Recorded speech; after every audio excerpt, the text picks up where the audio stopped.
আসসালামু আলাইকুম। Welcome to psyche study with Imtaz.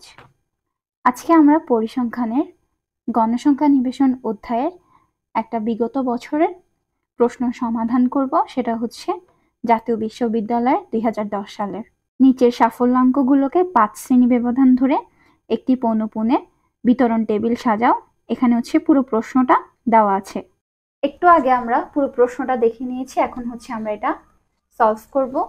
তো আমি যদি এখানে দেখি উপাত্ত সেটের সর্বোচ্চ মান বা হাইয়েস্ট ভ্যালু, উপাত্ত সেটের সর্বনিম্ন মান লোয়েস্ট ভ্যালু।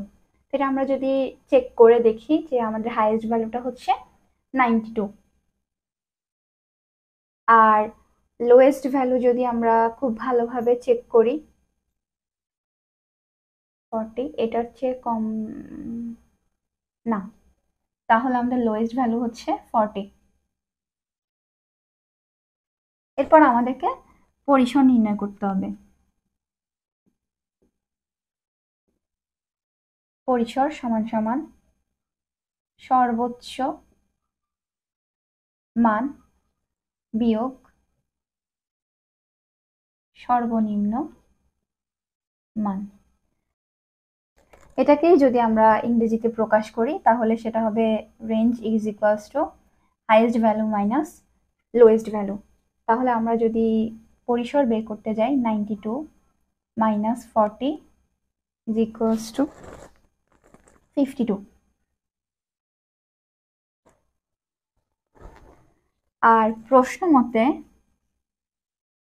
এটা আমাদের প্রশ্নে যদি দেওয়া থাকে তাহলে শ্রেণী ব্যবধান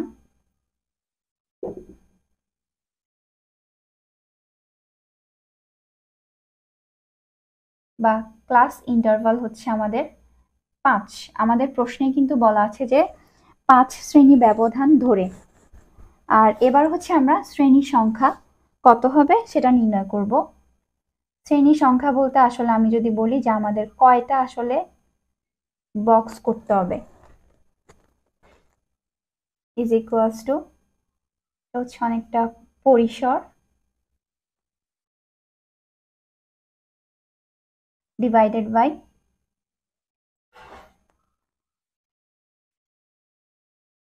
শ্রেণী ব্যবধান।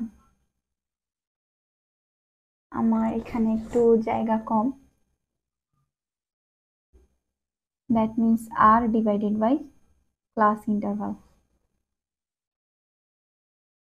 তাহলে আমাদের আসছিল 52, ক্লাস ইন্টারভাল হচ্ছে 5। আর এটাকে আমরা যদি ক্যালকুলেটরে মান বসাই তাহলে আসে হচ্ছে আমাদের 10.4। তার মানে প্রায় 11টা ঘর আমাদের লাগবে। এরপরে এক্ষেত্রে শ্রেণী ব্যবধান 5 এবং 40কে প্রথম শ্রেণীর নিম্ন সীমা ধরে পৌনঃপুন্যের টেবিল প্রস্তুত করা হলো। এখানে আমি ছকটা হচ্ছে, যেহেতু আমার বোর্ডের জায়গাটা একটু ছোট তাই এ পাশে অর্ধেক, বাকিটা আমি এ পাশে লিখেছি। আর এটা কেউ চাইলে এভাবে, মানে পুরাটা হচ্ছে এভাবে হবে। আর এবার আসি আমরা ট্যালি কিভাবে বসাবো সেটা নিয়ে।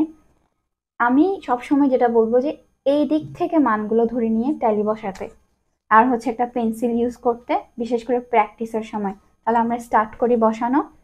প্রথমটা হচ্ছে 60, তাহলে আমাদের 60 কোথায়,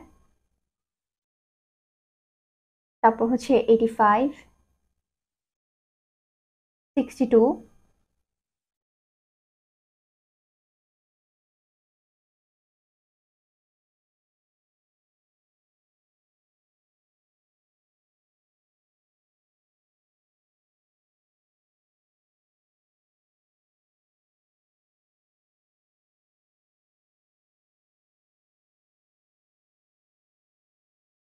আচ্ছা এভাবে আমরা শুরু থেকে প্রত্যেকটা মান প্রথমে ট্যালিতে বসাবো, তারপর এখান থেকে আমাদের পৌনঃপুন্য কত আসে সেটা হচ্ছে আমরা নির্ণয় করব। তো পুরোটা সলভ করার পর আমাদের টোটাল এসেছে 45। এই ম্যাথটুকু এখানেই কমপ্লিট।